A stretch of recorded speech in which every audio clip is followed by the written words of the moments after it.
Jason Saidi. I did distributed cogeneration. First, I want to get into the current system before I get into what cogeneration is and the problem. Current system right now is that we use large power plants, and primarily they're used they're just power heat engines, and they're primarily used to effectively provide heating and lighting for everyday household use and commercial and what have you. The problem with these is that they're highly inefficient. You're getting 33 to 40% efficiency with the majority of them. At least 2/3 of just pure waste energy, and so it's not a sustainable thing. Plus, with nuclear and even regular power plants, they're susceptible to terrorist attacks. And then we have problems with the traditional grid and the transmission, so there's a huge risk of power outages. Now, I did distributed cogeneration. What distributed cogeneration is it uses the combustion of natural gas to spin the turbines of the system, which in turn then turns a generator to power electricity. Likewise, at the same time, the exhaust gas is then passes through a boiler and then generates steam, which is then used to heat up space cooling and space heating, rather.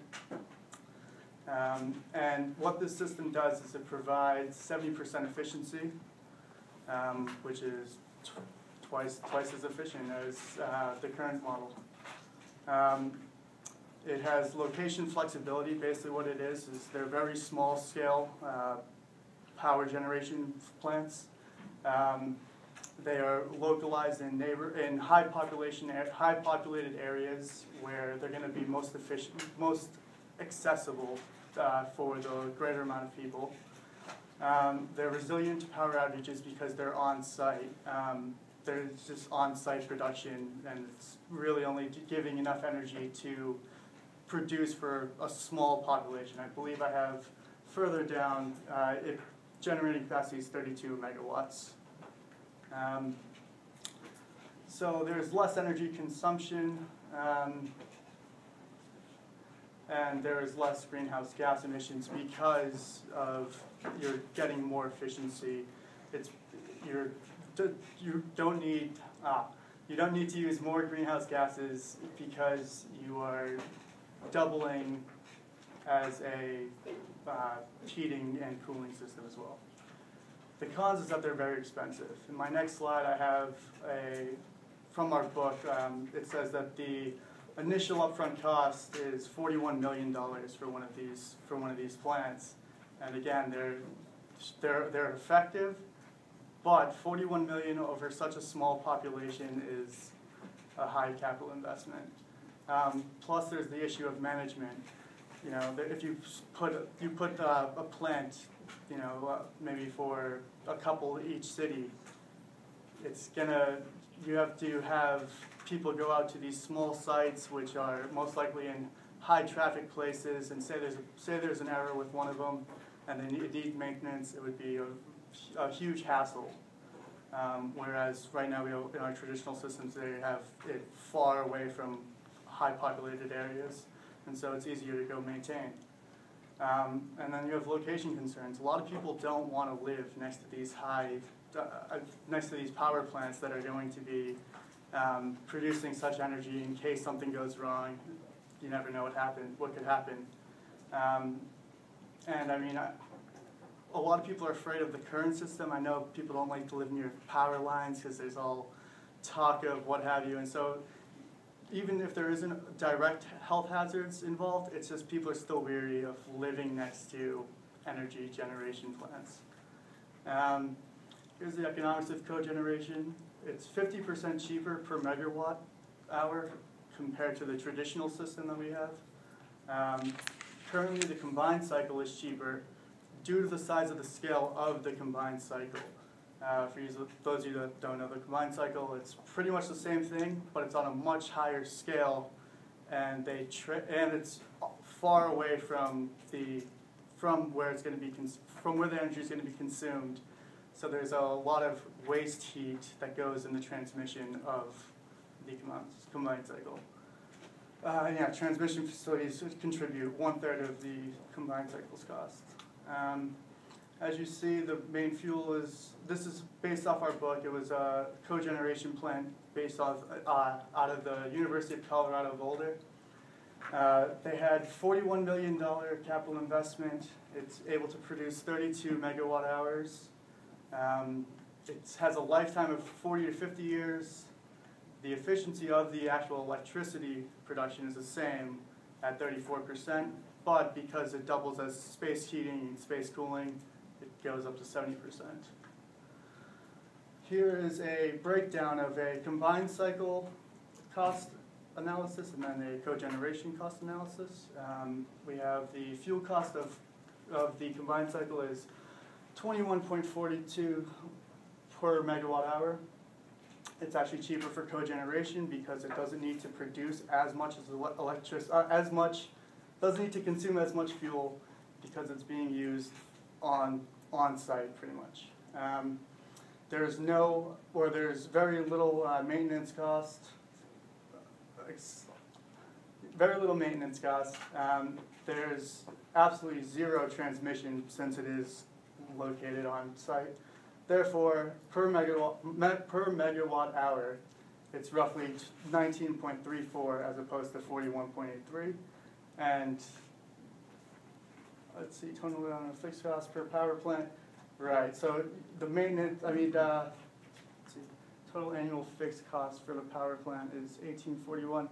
So roughly, it's still at 3727 as opposed to 5211. It's significantly cheaper than the combined cycle. Any questions? I guess that's good. Any questions? I had a question about the scale. You said it would be used for a household or a neighborhood? Well, it would be used. I know that they have a bunch of these in New York City, I feel like, where it's a high populated area. Just like a building or something? Yeah, it could be used for building, could be used for residential. You got 32 megawatt hours. I'm pretty sure that's yearly, but regardless, it's still a pretty significant amount of energy that gets produced out of this. Depending on the size of the project, though, because, how do I say this? It can handle a certain amount. So basically, if you can handle maybe one big building in New York City, as opposed, or 1 square mile most likely. I'm not exactly sure on the scale of the project. Actually, no, I think you did a very good, I liked your comparison of combine and cogen because they are similar in the sense that in the case of a combine, you run a gas turbine and then use the waste heat to run a steam turbine, and so you're cascading the energy, and so in cogen also you are cascading, but the temperature levels are lower. That's why your annual fixed costs are higher. For many campuses have this. University of Boulder has. Right. I think we ASU has one. We have combined? Yeah. Cogeneration. Cogeneration. Now, if you look, the size of his cogen was 40 megawatts, right? Wasn't it? Yes. 32. And in the case of one of these combined, it's similar to those large, big ones. Right, it's a massive so it's like a 500 scale. so it's at least 10 to 20 times bigger. And they're losing it. So that's what I was saying, that you have to site it far away from population centers. Right. And I think it was, they were losing 30, I've read somewhere that they were losing about 30% to waste heat. Yes, that you can't help. Yeah, because it's gonna dissipate over time, over the long distance. And so yeah, that's And a quick question about, you said there's some plotted around in New York?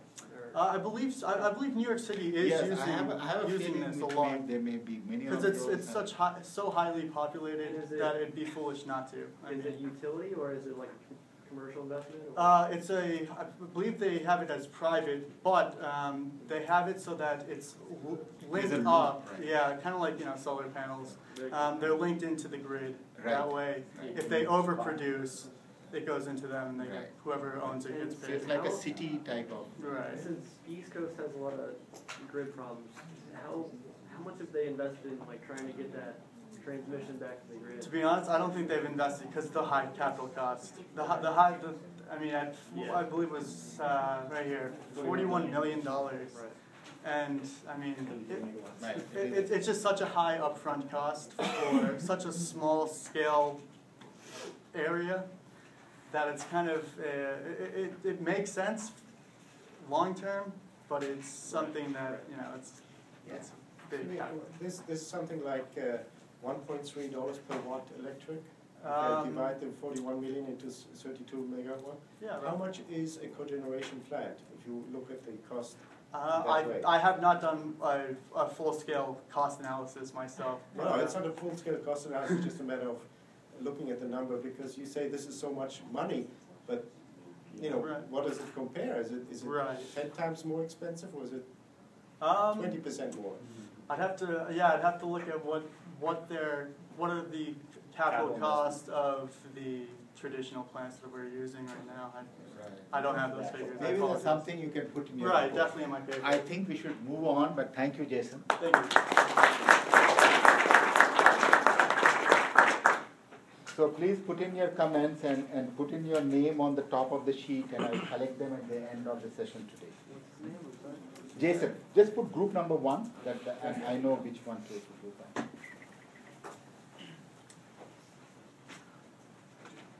Okay, why don't you introduce yourself, all right? And you have 8 minutes. Hi, I'm Chelsea Tryon, and I'm Lauren Oliver. I'm Jose Ramirez. I'm Sailor Rowan. So our problem is basically in today's building sector, buildings consume about 40% of our energy, total energy production. So being that is the case, we decided to actually work on a building that produces all of its own energy and then some. So that's what we consider a net positive energy building. So what we set out to cover is to be fully sustainable, as in cover economic, environmental, and social goals throughout the project. So, next slide. So we'll start off with the Living Building Challenge, which sets the specifications for net zero energy certification. And so Chelsea will go over the requirements and performance areas for that. And then we'll go into sustainable technologies of how we actually accomplish that and the design requirements that helped along the way. And so with the sustainable technologies, that is geothermal, specific ICF insulation, lighting, and our solar panels which produce the energy, and then passive design and biophilic design. So I'll hand it on to Chelsea.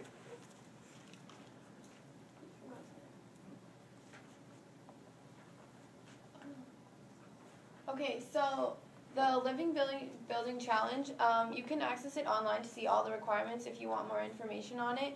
But it touches, for it you need to develop a certificate program, which is what I was just telling you, you can access the requirements online.